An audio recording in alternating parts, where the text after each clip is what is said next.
Potser de manera inconscient, el nostre país actua amb els artistes d'una manera molt poc eficient, com els organismes primitius, és a dir, com els calamars, com els peixos. No?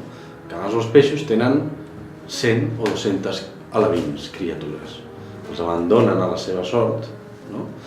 I els depredadors i les circumstàncies devoren el 95% de les criatures i en queden 5 que sobreviuen. No? De vegades tinc una mica aquesta sensació amb l'art contemporani.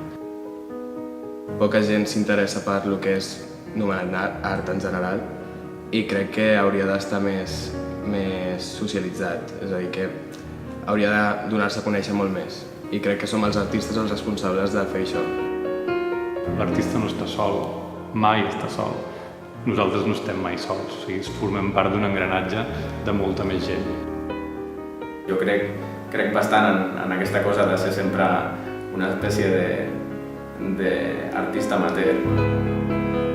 Pot sonar molt raro, però bueno, és molt lògic, o sigui, realment pots anar endavant si tens un bon treball, no? I un bon treball s'aconsegueix doncs, treballant molt. Jo estic aquí i passi el que passi, igual no arribo a res, però seré feliç amb el que he decidit i el que he fet.